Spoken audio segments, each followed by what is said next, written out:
Hey guys, welcome back to the channel. Today we're doing a one skillet, super filling, delicious, inexpensive family meal. Feel free to cut these quantities in half. I've got a very large skillet and I'm doing a big batch. But ingredients are very easy. I've got a big package here of baby spinach. We're only gonna be using half of it, so save the rest for salads or whatever. I've got 3 pounds of your favorite smoked sausage or kielbasa, 2 large onions. You can use yellow, sweet, white, doesn't really make a difference. 2 pounds of frozen corn. If you don't mind the extra carbs, get the super sweet, but this regular works just as well also. We're gonna be using a little bit of butter, and the rest is gonna go into my side of choice. This works really well with cheesy au gratin potatoes on the side, or you can do it on top of things like rice or barley. So do whatever you want there, but the butter is mainly gonna be going into those, and these are only 98 cents a box. We've got 4 pounds of mushrooms. You can use them, get them pre-sliced or slice them up yourself. I got the last 2 pre-sliced I had, so I'm gonna slice these 2 up myself. Make sure you wash and rinse them very well ahead of time.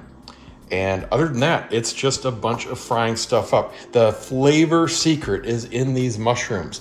We're gonna be cooking them up first and separately hibachi style. We're gonna get these really well browned. That is the flavor key right there, that extra crisp browning. Oh, brings out the umami flavor like crazy. Other than that, it's just throwing everything in, frying it up, and getting it delicious. Let's go. Get your pan preheated. Half a stick of butter, let it melt in. Then start putting in all your washed mushrooms. Don't worry about all the water. It's all gonna cook out.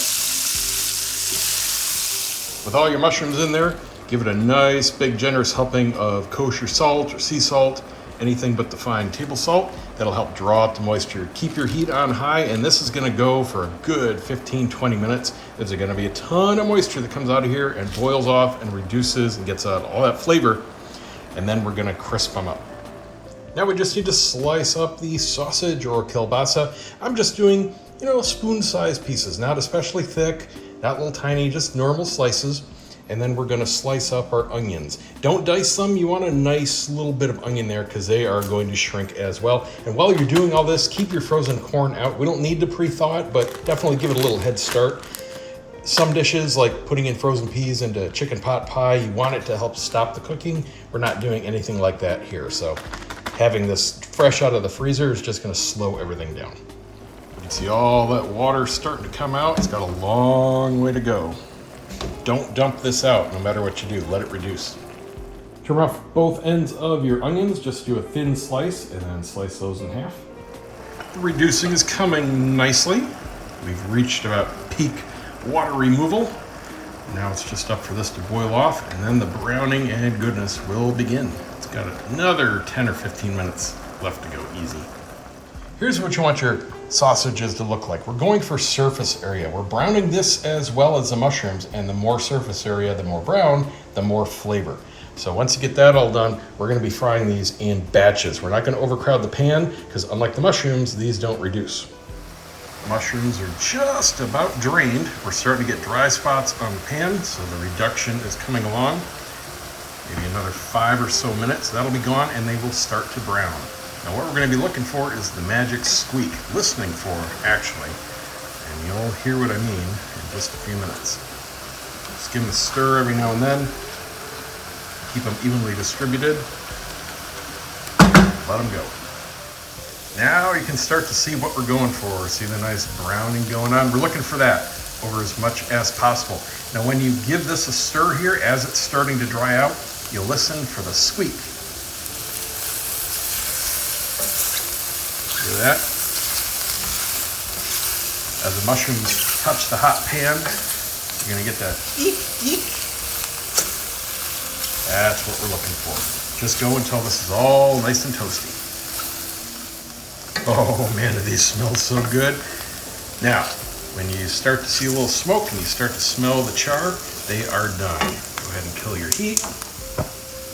I kid you not, I could just eat these on a plate and just devour this whole pan right now, especially the little yummy or goody sauce. Oh yeah. All right, so pull these off and stick them in a bowl, and we'll do the sausage.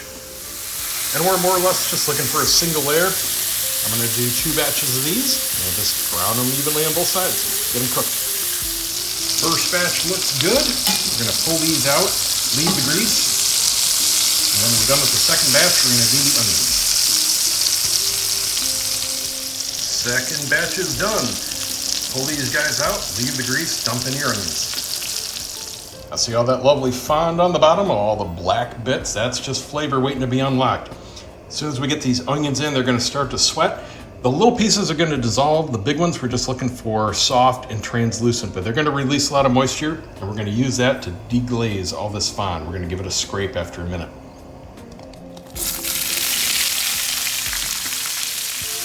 And when you hear that sizzle start to come down, that's the water coming out of the onions, starting to cool everything down. So use them to give that a good scrape, get all the bits that you can off of it. You don't have to get it completely clean, but you'll see a lot of it comes off real easy. Pan's clean, onions have softened. Dump the meat and the mushrooms back in.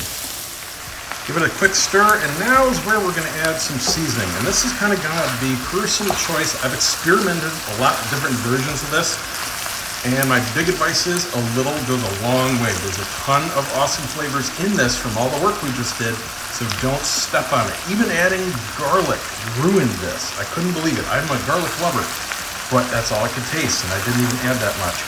Heat goes really well with this, so if you want to put in some red pepper flakes, totally cool. Creole seasoning works really well as well, but seriously, just a couple teaspoons for this whole thing, and that's about it. I would suggest if you're going to do something like this, do it on the plate. Just a sprinkle is all you need. But all I'm going to be doing here is some nice black pepper, just a couple tablespoons.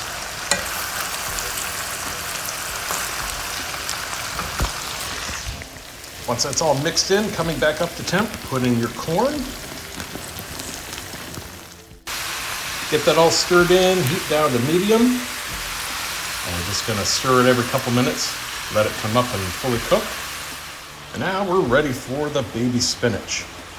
Put it in big handfuls at a time, mix it in. As soon as it totally wilts, it's ready to go.